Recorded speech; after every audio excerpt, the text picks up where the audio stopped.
2 years ago, this young man, Jordan, was in my college-level sophomore class.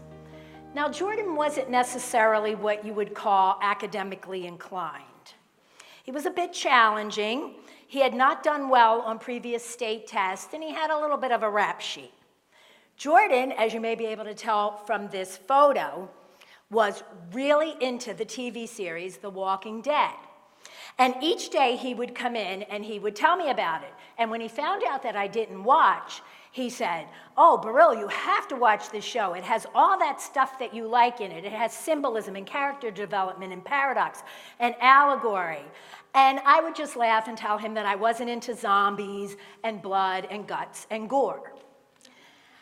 I managed to engage Jordan in class, but when it came time to read anything at home or do any homework, he just would not do it. And as his grades started to tank, I pulled him aside and I said, "Jordan, what do I need to do to get you to read and do your work at home?" And he said, "Barile, I'll make you a deal. If you watch The Walking Dead, I'll read and do my work at home."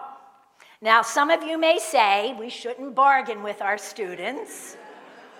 But I thought it was kind of cool that Jordan felt comfortable enough in our relationship to issue a challenge. And so I took him up on it.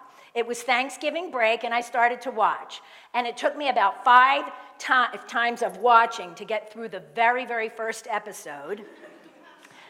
But by the end of winter break, I had watched all 6 seasons that were available at the time. And Jordan was right. It did have all that stuff that I liked in it. And every Monday morning, because the whole entire rest of the class watched, so every Monday morning, we would have discussions about the show, and we would go deep. And that's what Jordan said to me then one day, "You know, we should have a class on The Walking Dead." And I said, if kids are our business, maybe we need to know our business, and this might be a great launching pad for learning. So Jordan and I went to my director, Dr. Christina Porter, who's a huge fan of the show, and that's how Digesting The Walking Dead was born. I was thinking that I could engage reluctant learners through the show so that they could become active rather than passive participants in their learning. The Walking Dead could help students understand and comprehend theoretical issues. And I wanted students to gain a deeper understanding of concepts so that they could become better and more discerning readers and writers. The curriculum would be an elective, and my hope was that students who were underrepresented in higher level courses like AP would take the class, and then they would become truly college ready. The elective would be untracked, and any student could take it. And as it turned out, I didn't have trouble getting kids interested. During the first week of scheduling, 81 kids signed up. So, does it have to be The Walking Dead? No, it does not have to be The Walking Dead. My point is that you have to use something that kids would be interested in. I can remember being in high school, and a teacher used protest songs to teach us about the opposition to the Vietnam War. Another teacher used the mini-series Roots to put at the forefront of classroom discussion race relations. And the fact that I remember that after 45 years of being out of high school is a testament to how effective those lessons were. What I hoped to gain from the Walking Dead class was for all my students to feed their curiosity. And I wanted these students to be able to share that discourse that takes place in higher level courses and in college, that sharing and speaking out that makes class so engaging. And of course, Jordan worked as a consultant for me, approving all my lesson plans. One of the first things I did was to structure the course around John Saffier's Making Student Thinking Visible model, which was offered as an online PD at my school. The operating principles of MSTV require teachers to lay the foundation by making certain that their classes are safe places for students to take risk in a robust talk environment. Students work in small groups to answer questions, and it's been really enlightening to see this work in my classroom. For example, this MSTV question about following leaders blindly and changing your allegiance resulted in one of the most exciting and interesting discussions I ever had in my classroom. I also wanted to use the course to help kids learn vocabulary and context. So for example, we read a review of the show that said it was a hell of a way to end the pilot, vaguely existential, certifiably queasy, a classic cliffhanger. And then the students had to answer, is he right? Is the ending existential? And to explain. I wanted to make sure that my students had a personal connection with the show. So I asked them if they had 1 hour to pack during a zombie apocalypse, what would they bring with them and why?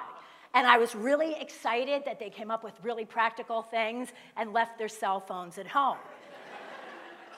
I also asked them what 3 people they would bring. This young man, who was stuck with me for 3 hours in Penn Station when Amtrak had a major power failure on a field trip, decided to bring me. And I like down here how he says, I don't know if she has the skills to survive, but she has the brains. So The Walking Dead also provides a great opportunity for students to conduct research and then present that research to their peers. For example, how to make your own tools in the wilderness, or how to survive wild animals. So it was awesome seeing these city kids learning and researching how to survive in the wilderness. For their midterm, I had students chart the character arc of one of their characters, and they had to analyze the social, the emotional, the mental growth of their characters and provide plenty of evidence for that analysis. And we examine stereotypes. We look at the fact that a character like Merle, whenever Hollywood takes us into the South, a story about race is almost always told, and there's always this one unreconstructed white guy who's a total office rocker bigot, right? And I ask the students, is that true? Is he a stock and flat character? We also explore things like toxic relationships, and the skills that my students learn from this are easily transferable to their own lives. We explore timely and current issues when we examine torture.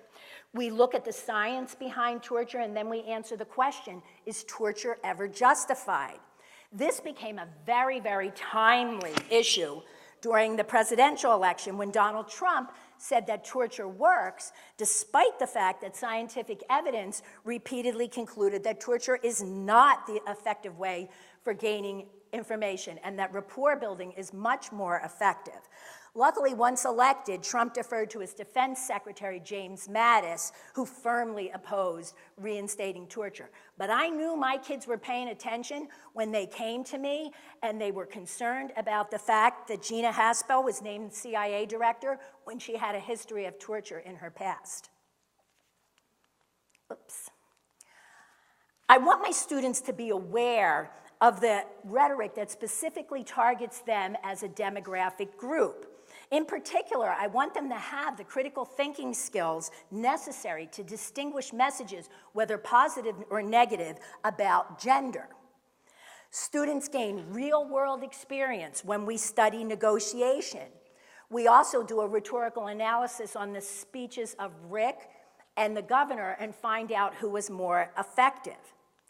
Students study group identity theory, and they talk about, answer questions like, what's proper trade-off between individualism and collectivism, and between freedom and security, and between personal ethics and the imperatives of survival? We look at Sharif's Boy Scout research at Robbers Cove, and they study in-group and out-group behavior. And then they analyze The Walking Dead using group identity theory. For their final, students learn about international relations theory and then apply it to the show. So what happened to Jordan? I know you want to know. I don't think it's a surprise or a coincidence that this is Jordan's growth percentile on the state test that year. He went on to take AP Psychology, and he plans to become a bounty hunter and a therapist.